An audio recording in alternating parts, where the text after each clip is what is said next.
Hello friends, welcome back to AKP study. मैं शौक प्रजापत आज आपके लिए लेकर के आया हूं परसेंटेज की थर्ड क्लास। और इस क्लास के अंदर हम बहुत ही ज़बरदस्त क्वेश्चन करने वाले हैं। और आपको एक बात बता देता हूं, यहाँ पे ये जो मैं क्वेश्चन आपके लिए लेकर आया हूं, इसके अंदर आपको सॉल्यूशन के कुछ एक क्वेश्चन देखने को मिलेंगे। यहाँ पे सॉल्यूशन क्या होता है, देखो सॉल्यूशन को ही हम विलियन बोलते हैं। क्या बोलते हैं? विलियन। अब विलियन क्या चीज़ होता है, जैसे कि मैं आपको बता देता हूँ, दो या दो से अधिक पदार्थों को मिलाने से जो एक नया पदार्थ हमें प्राप्त होता है उसको हम विलयन बोलते हैं। यहाँ पे देखो दोस्तों, जो हमारा विलयन है वो दो पार्टों से मिलकर के बनता है। विलयन किन किन से मिलकर बनता है? विलयन देखो, विलायक, विलयन जो हमारा है वो विलायक प्लस विलेय के मिलने से बनता है। ठीक है, विलेय के मिलने से बनता है। अब यहाँ पे समस्या ये आ गई कि मैंने विलयन आपको बता दिया कि विलयन क्या होता है, लेकिन यहाँ पे विलायक और विलेय ये चीज़ क्या है। ठीक है, ये जो दो है ये क्या है। अब मैं आपको बोल देता हूँ कि जैसे 1 लीटर पानी के अंदर, 1 लीटर पानी के अंदर मैंने 1 चम्मच है वो नमक मिला दिया। अब उन दोनों को मिलाने के बाद में जो हमारे पास सॉल्यूशन बनता है वो विलयन कहलाता है। और जो हमारा पानी है, यहाँ पे देखो पानी की मात्रा है वो ज़्यादा है, तो यहाँ पे जिस मटेरियल की, मतलब कि जिस पदार्थ की मात्रा है वो ज़्यादा होती है वो यहाँ पे विलय कहलाता है। और यहाँ पे देखो नमक जो हमने 1 चम्मच मिलाया था, यहाँ पे जो थोड़ी मात्रा वाला जो पदार्थ है उसको हम विलय बोलते हैं। ठीक है, आई बात समझ में? अब क्वेश्चन पे चलते हैं। बहुत ही ज़बरदस्त क्वेश्चन लेकर आया हूँ आपके लिए। चलो फर्स्ट क्वेश्चन करते हैं। तो दोस्तों आज का बहुत ही ज़बरदस्त क्वेश्चन लेकर के आया हूँ आपके सामने। क्वेश्चन नंबर जो हमारा फर्स्ट है वो रहा आपके सामने, रवि के वेतन में पहले 50% की कमी हुई और उसके बाद में 50% की वृद्धि हुई। उसका अंतिम वेतन उसके आरंभिक वेतन की तुलना में कितना कम था। तो यहाँ पे देखो रवि के जो वेतन है उसमें 50% की पहले कमी होती है। मान लेते हैं कि रवि का जो वेतन है वो 100 रुपये है।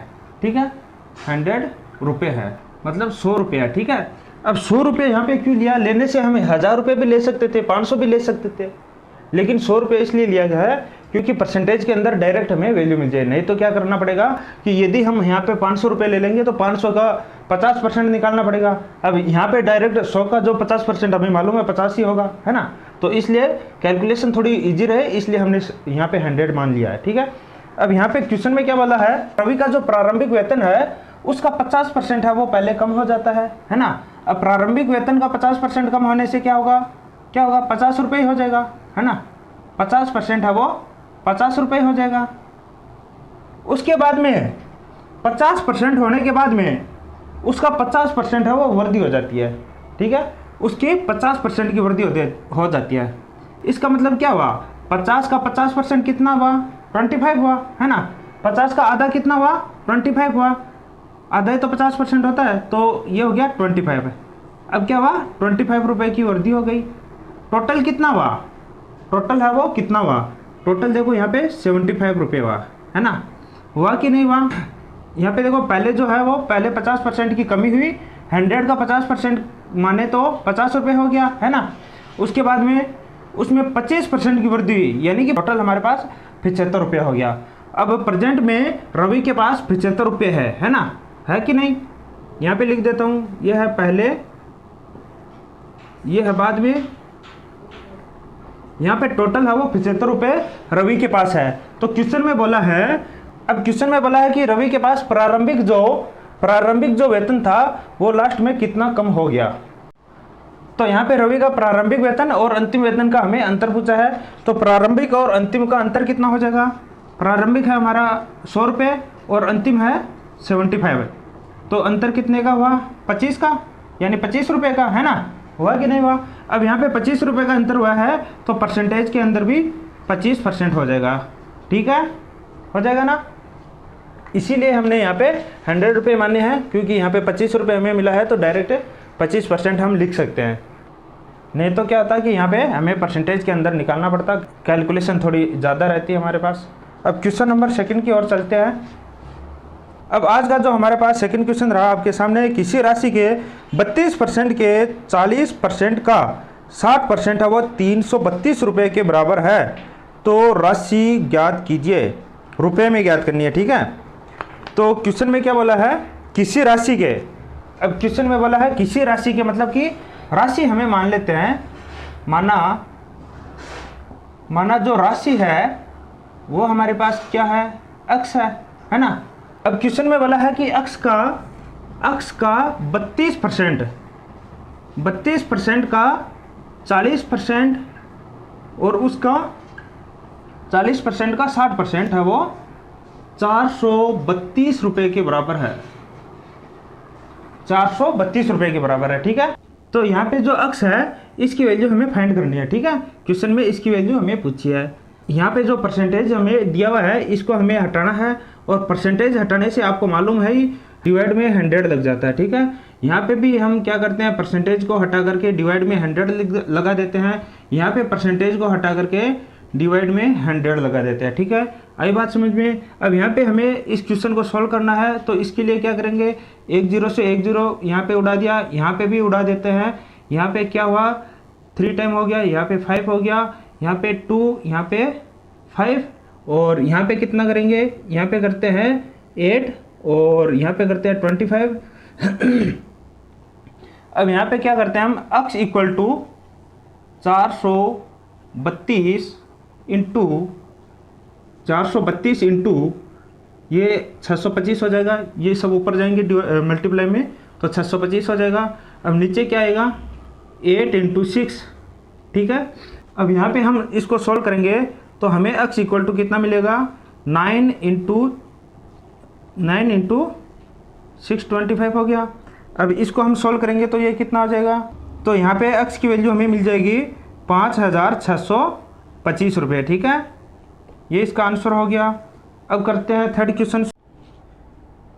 तो दोस्तों आज का थर्ड क्वेश्चन ये रहा आपके सामने, एक संख्या में से 42 घटाने पर प्राप्त संख्या उस संख्या के 70% के बराबर होती है। इस संख्या का 2/5वां भाग इसमें से किसके बराबर होगा। तो इसमें एक जो संख्या है उसमें से 42 है, वो घटाने पे 70% के बराबर होती है, ठीक है। तो माना जो संख्या है, संख्या जो है वो कितनी है, अक्ष है, अक्ष मान लेते हैं, ठीक है।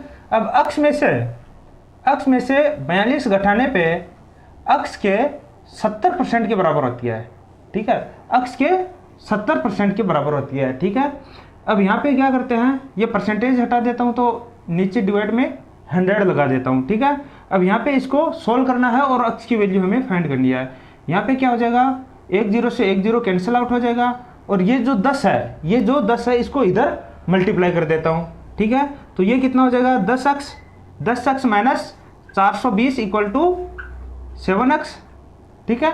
यहाँ पे हमें अक्ष की वैल्यू फाइंड करनी है, तो हम क्या करेंगे, यहाँ पे इक्वल के एक साइड हम अक्ष की वैल्यू रख लेंगे, ठीक है, बाकी को हम दूसरी साइड रख देंगे, ठीक है। तो यहाँ पे क्या हो जाएगा, 10x minus 7x equal to 420 हो जाएगा, ठीक है। ये माइनस की है तो इधर आते ही प्लस हो जाएगा, और ये प्लस किया तो इधर आते ही माइनस हो जाएगा।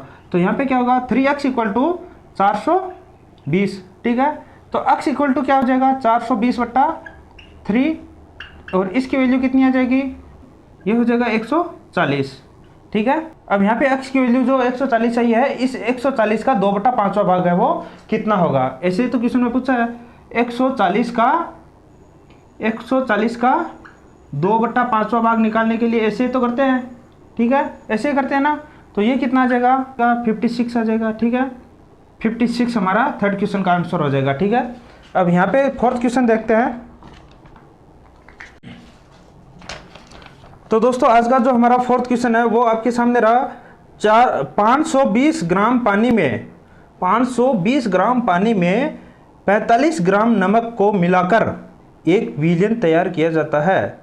तो द्रव्यमान प्रतिशत के संदर्भ में सांद्रता की गणना कीजिए, ठीक है। सांद्रता की गणना पूछी है, तो यहाँ पे देखो, सांद्रता की गणना के लिए क्या करना होता है, सांद्रता प्रतिशत में हम यदि फाइंड करते हैं तो सांद्रता प्रतिशत इक्वल टू, ये हमारे पास एक फॉर्मूला है, विले अपॉन विलियन। इसकी मात्रा है वो कम होती है, ठीक है, और इसकी मात्रा है वो सबसे ज़्यादा होती है। ये अब याद रख सकते हो, ठीक है। या फिर ऐसे भी याद रख सकते हो कि जिसमें कम वर्ड यूज होते हैं उसकी मात्रा कम होती है, जिसमें ज़्यादा वर्ड यूज होते हैं उसकी मात्रा ज़्यादा होती है, ठीक है। अब यहाँ पे इस फॉर्मूले को यूज में लेते हुए हम ये क्वेश्चन सॉल्व करेंगे। 520 ग्राम पानी में 45 ग्राम नमक मिलाते हैं। तो सॉल्यूशन हमारा क्या हुआ, विलियन क्या हुआ, विलियन जो है 520 ग्राम पानी के अंदर 45 ग्राम नमक मिलाते हैं। तो टोटल कितना हो गया, 565 ग्राम हो गया, है ना। विलियन जो हमारा 565 ग्राम हो गया, हुआ कि नहीं हुआ। और जो हमारा विलय है वो है 45 ग्राम, ठीक है। जो हमारी सांद्रता है वो परसेंटेज में कितनी आ जाएगी, कितनी आएगी भाई, विलय अपॉन विलियन, है ना। तो विलय कितना है 45 और विलियन कितना है 565 है ना। तो इसको हम सॉल्व करेंगे तो कितना हो जाएगा, ये हमारा हो जाएगा 0.0795 ऐसा कुछ आंसर हमें मिलने वाला है। तो ये हमारे पास परसेंटेज में नहीं है, क्वेश्चन में हमें क्या है, परसेंटेज में फाइंड करना है। तो परसेंटेज में फाइंड करने के लिए क्या करते हैं, मल्टीप्लाई में 100 लगा देते हैं और आगे परसेंटेज का चिन्ह लगा देते हैं, ठीक है। तो इसको हम 100 से मल्टीप्लाई करते हैं तो कितना हो जाएगा 7.95%, ठीक है। आई क्वेश्चन समझ में। अब हम 5th क्वेश्चन की ओर चलते हैं। तो दोस्तों आज का हमारा 5th क्वेश्चन ये रहा आपके सामने। किसी मिश्र धातु में 15% चांदी है।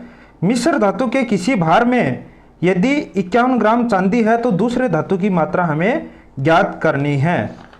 यानी कि कोई मिश्र धातु है, मिश्र धातु के अंदर 15% है वो चांदी है, ठीक है। बाकी बचा हुआ 85% है अन्य धातु है जिसका हमें मालूम नहीं है वो क्या है, ठीक है। अब जो ये 15% हमारे पास जो चांदी दी हुई है वो कितना बताया है, 51 ग्राम है, ठीक है। वो 51 ग्राम है, ठीक है ना। आई बात समझ में। इसका मतलब क्या हुआ, इसका मतलब ये हुआ दोस्तों 15% इक्वल टू 51 ग्राम, है ना। 15% इक्वल टू 51 ग्राम। यहाँ पे देखो दोस्तों 15% इक्वल टू 51 ग्राम दिया हुआ है। तो क्वेश्चन में बोला है कि जो दूसरा धातु हमारे पास मिला हुआ है उसकी मात्रा हमें ज्ञात करनी है। दूसरे धातु की परसेंटेज में मात्रा हम फाइंड कर ही लिए, 85% है, ठीक है। अब 85% की हमें वैल्यू यहाँ पे फाइंड करनी है।